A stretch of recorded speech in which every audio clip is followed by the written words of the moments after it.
Coming in at number 5, we've got the TikTok sighting. If you've been online over the past week, you've likely seen some iteration of this video. Sure, it's been memed to hell at this point, with all sorts of viral songs being edited over it to make it look like the lanky lad has hit some funky dance moves, but the original is creepy as all get out. Let's take a look at the video posted by TikTok user AlexHoward_. Yeah.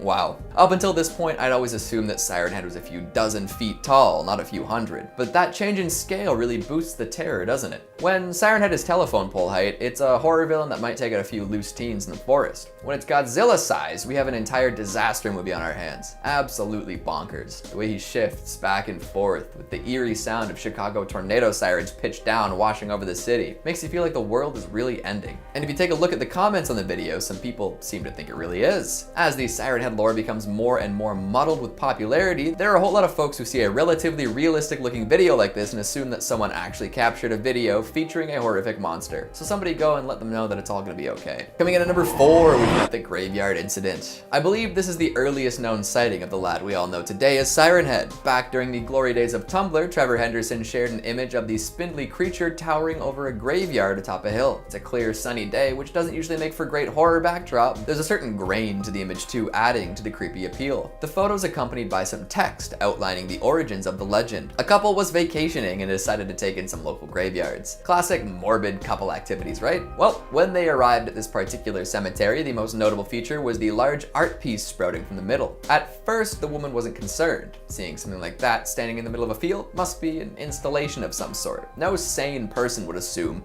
it was a creature, but oh boy, that changed quickly. Stepping out of her car, she heard the megaphones on its head turn on immediately and starts screeching. 9, 18, 1, child, 17, remove, vile. The short, jarring snippets of radio noise that we've all come to expect at this point. But imagine being the first person to experience this. Jaw-dropping, pants-soiling, scary stuff. Then Sirenhead came to life, walking its terrifying long-legged walk towards their car. The post ends there, leaving what happens next very much so up to your imagination, which in all honesty is a much scarier place to leave readers when coming up with some extra details. So what do you think happened to the woman and her boyfriend? Coming in at number 3, we've got the Pine Ridge hiking trail. So I thought this was a strictly fictional location at first, but a cursory Google search shows that the Pine Ridge hiking trail is indeed a real place. It's part of the Ganaraska hiking trail. All the more Canadian locations to flesh out that Canadian lore. Hell yeah. Unfortunately, the Sirenhead sighting that happened here was purely digital, although who knows? Maybe it was based on a real encounter. One of the first major interactive experiences featuring Sirenhead was a game by Modus Interactive. This PS1 style adventure drops you in the middle of a deep dark wood. The old school textures and sounds really do quite a lot to enhance the eerie atmosphere. As you stroll through the sunset-soaked wilderness, a horrific siren begins to sound. You discover bits and pieces left behind by other unlucky hikers, such as backpacks, pieces of shirts, and more. Large scratch marks point to something sinister lurking in the darkness. The further you walk down the trail, the further the sun sinks below the tree line, and then a terrible discovery is made, and he's there. Sirenhead. The lumbering, lanky lad in all his low poly glory, silhouetted against a scorched sky. And from there, all you can do is run, and run, and run. If you flee, Sirenhead emits all sorts of disquieting noises from static to sirens to radio babble.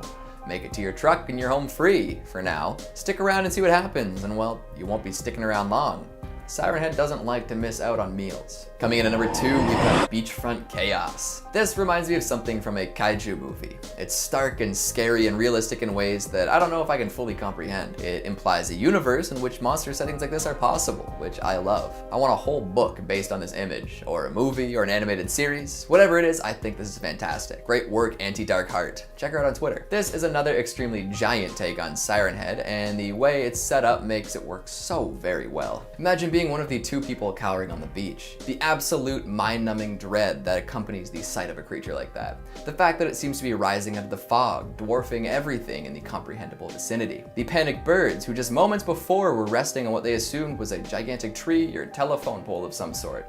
And there's nowhere to run. Whether you pick the ocean or the sand, you're out of luck. The perspective also implies some sort of photographer who would then share this image with the world. Do people across the globe panic at the first sight of a new terror? Or is this a well-established creature and everyone but these 2 beachgoers is evacuated? So much is left unexplained, but the mood of the picture says so much. Would you run towards a Sirenhead in this situation, arms wide open, accepting of your fate? Or would you attempt to escape and live to tell the tale? Coming in at number 1, we got the Eastern Europe and encounter. For our final sighting, I figured I'd treat you all to a two-parter. YouTuber Jojo Pastierson has edited 2 clips of her encounters with Sirenhead in Eastern Europe. Wandering around desolate and downtrodden areas, she captures some terrifying sounds coming from the distance. As she parades around, it seems that Sirenhead is getting closer and closer, but it never gets close enough to be of any danger, which is why we're still able to count Jojo as one of the living. There are 2 videos done in this style, each creepy in their own way. One is set during the day, and the other as the sun is falling below the horizon. Either situation would be terrifying, but personally I think daytime Sirenhead is scarier. To see the wrinkles and wires and rusted skin in full detail would be too much for my fragile little brain. Would you be able to keep the camera on and search for Sirenhead, or would you hightail it out of there as soon as possible? Now, most of the sightings, and these 2 included, feature prominent siren noises and static along with some short bursts of words, but Sirenhead's been known to use his sounds to affect people directly, whether through a familiar sound or the voice of a loved one. Thankfully, nobody's caught this on video yet, because I don't think we're ready for that discovery. Suffice it to say, I would never want to encounter Sirenhead out in the wild. I'm perfectly happy looking at images from the safety of my computer and waiting for Trevor to drop more lore bombs in the coming days. And as Sirenhead gets more and more popular over the next little while, I'm sure we'll see plenty more of his megaphone dome. Maybe it'll reach Slenderman level hype, with everyone and their grandma looking for an angle. It'll be interesting to watch unfold. Coming in at number 5, we've got Whispering Hills. Hard to imagine a video game scarier than Silent Hill.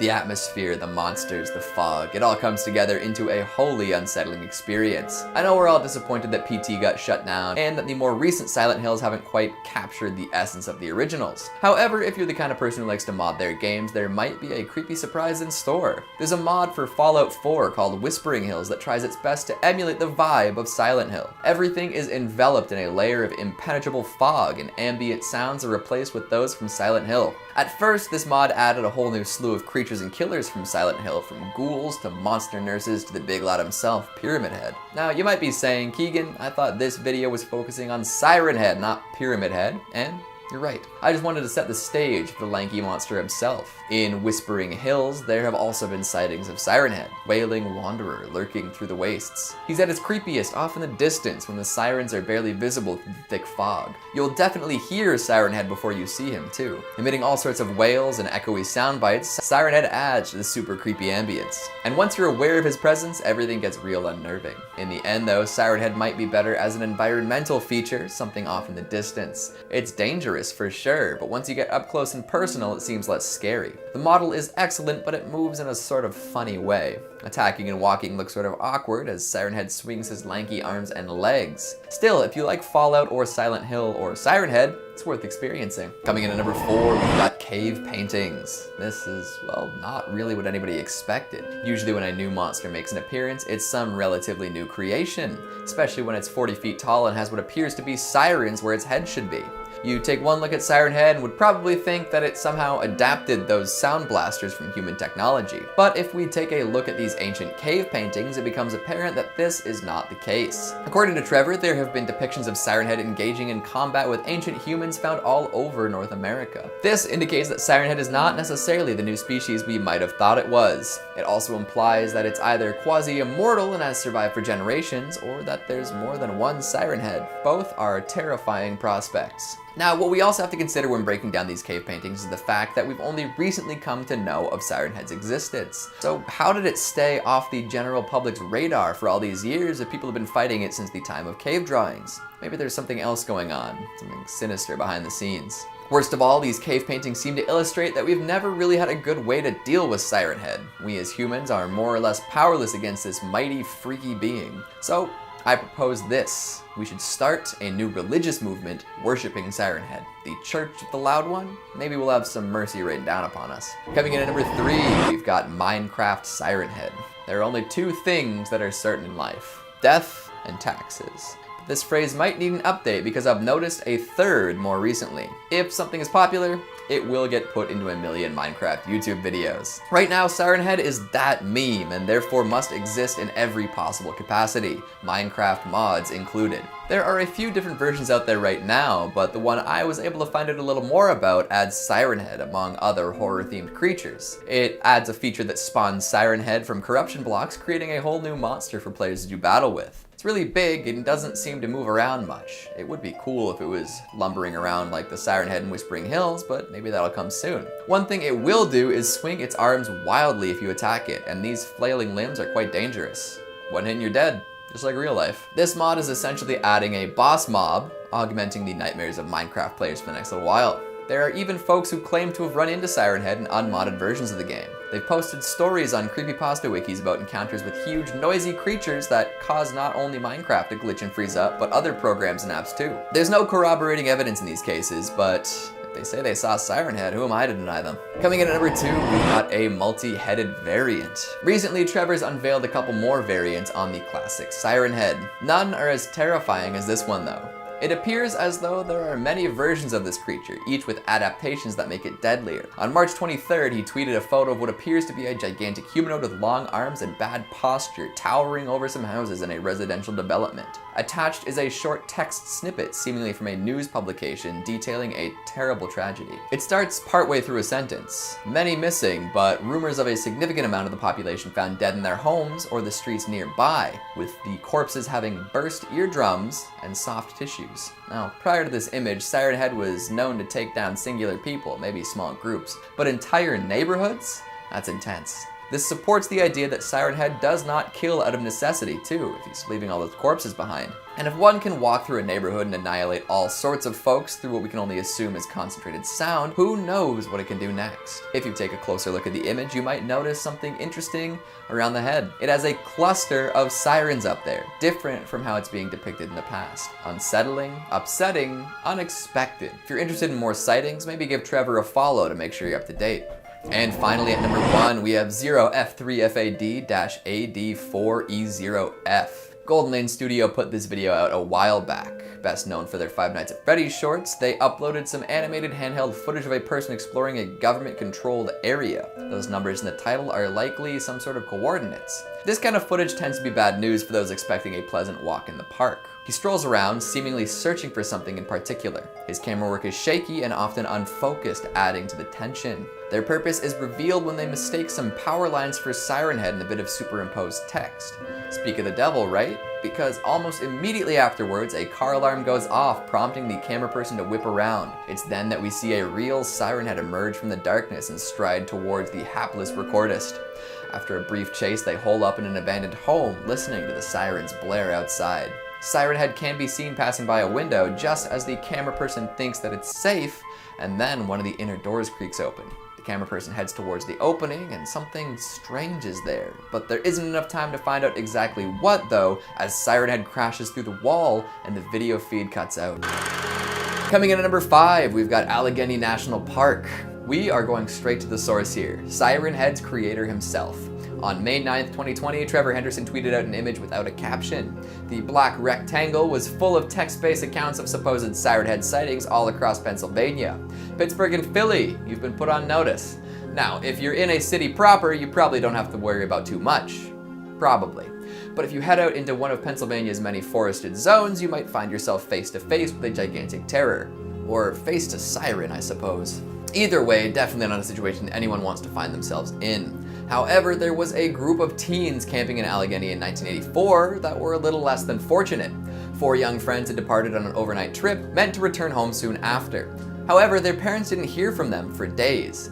This caused a small panic, followed by missing reports being filed. Before any search parties could be organized, one of the boys actually returned home. Simon Forrester showed up at his family home alone and disturbed. When questioned, he claimed that there was something huge in the woods that attacked him. He never got a good look at it and didn't mention anything about siren sounds, but some other details made people believe that it might have been Sirenhead. Unfortunately, the other boys remained missing. About a year later though, a sneaker fell down in front of a hiker from a high branch. It's believed that this shoe belonged to David Work, one of the missing campers. Sirenhead victims have been found hanging from the tallest branches of trees in the past, which adds credence to this theory. Coming in at number 4, we've got Roblox. If you're gonna mention Minecraft in the last video, we're definitely gonna have to give Roblox a shout out in this one. With so many custom games in existence, it's no wonder that there are a few Sirenhead experiences in Roblox. One of the first was made by Captain Spinks and plays a whole lot like the PS1 style game by Modus Interactive. The atmosphere is undeniable with the bloodstreaked skies and wicked silhouetted environments adding a lot of creep to the craft. As you wander the woods, you're accosted by the sound of sirens, and at this point, we all know what that means. Then, Sirenhead appears. A little less menacing than most, I'll admit, but the design of Sirenhead is so good that even low-end versions can be intensely creepy. Although this one is sort of funny. This is probably a good first Sirenhead experience if you're not sure how you'd handle seeing the being yourself. Another more in-depth game is known as Sirenhead Rebirth. This one takes a more cinematic approach with lots of crazy lighting and weapons. Put together by Blue Cool Guy 98, Boxy Cola Thief, Auxorius, and Dr. Bibonic, Rebirth is a crazy experience. You're dropped into a dark field with a burning plane nearby. You have to navigate through the dark while avoiding a rapidly rotating siren head. Heck, there are even some more Henderson-esque cryptids included like Cartoon Cat, Bridgeworm, and Longhorse. If you're a fan of both Roblox and Sirenhead, you could have your own sightings. Coming in at number 3, we've got Dreams. Speaking of fan-made video game content, has anyone checked out some of the horror experiences in Dreams? To be honest, I didn't think people would ever be able to make the kind of high-quality stuff we're seeing these days in the game. It's absolutely bonkers what folks are able to put together in a PS4 creation software. And while not totally interactive, Bad Robo managed to put together a spellbinding Sirenhead sighting in Dreams. I mean, just look at it. It's gorgeous. The devil is absolutely in the details, with every inch of this demo filled with crazy elements. The light diffused through the twister, the multicolored sunset clouds, the wet grass and dirt, the trees swaying in the wind, and of course, Sirenhead himself. This has to be one of the best moving Sirenheads I've ever seen. A lot tend to fall into the awkward category. Uncanny Valley is good for spook factor, but Sirenhead is far enough from being human to look sort of silly if done wrong. Bad Robo's Sirenhead moves slowly at almost a lumbering pace. However, it's so far away that you can tell it's actually covering a lot of ground really fast. All in all, an amazing render and a really cool experience. Coming in at number 2, we've got Gravity Falls. Yes, that Gravity Falls, the paranormal cartoon town in Oregon. Dipper and Mabel have faced down minotaurs, rainbow barfing gnomes, even Bill Cipher himself, so it was only a matter of time before they ran into Sirenhead, right? Well, not officially, but Parkin Art has made such an excellent representation of it happening, it's hard to believe it never did happen. Imagine it, walking through your tiny rural town at night, knowing that something's lurking in the trees. Then all of a sudden, a huge lanky beast stomps into view. You'd run for your life too, wouldn't you? I suppose if they brought Sirenhead to Gravity Falls, its violence could have to be toned down a little bit. As creepy as the show can get, I doubt anybody would be okay with exploding eardrums and folks disappearing wholesale. And they'd probably end up taking it down in a pretty comedic way. I've seen plenty of Sirenhead as a friendly lad who wants a hug memes, which fits in pretty well here. Maybe they'd spend the whole episode running away only to discover that it was trying to return Dipper's hat or something. That would be an interesting take. And finally at number 1, we've got In the Hubbins Yard. We'll end the same way we started, with some lore from Trevor himself. This tale actually comes from the same image as number 5, but each piece seems so formative to Sirenhead as a monster it's impossible to ignore. Back in 1978, 9-year-old Catherine Hubbins was investigating some strange noises in the woods across from her family's yard. She'd been hearing these noises for a while and wanted to get to the bottom of it. Courageously heading over to the forested area, Catherine was heading straight into disaster. See, she had told her sister about the sounds before. Apparently, sometimes it sounded like their mother calling to them from beyond the edge of the woods. Naturally, any 9-year-old would hear that and go check it out. However, her sister also had said that the voice was wrong and echoey. This could be a case of non-paranormal kidnapping, but consider how Sirenhead operates. It's been known to stay still, camouflage in the woods for hours before snagging a victim. It also tends to use familiar sounds, especially the voices of loved ones, to lure people in. Add that to the wrong, all echoey voice, and you've got a Sirenhead sighting from before anyone knew what Sirenhead was. Or before it was popular, I suppose. Do you think this happening had something to do with the monster, or was it just a tragic accident?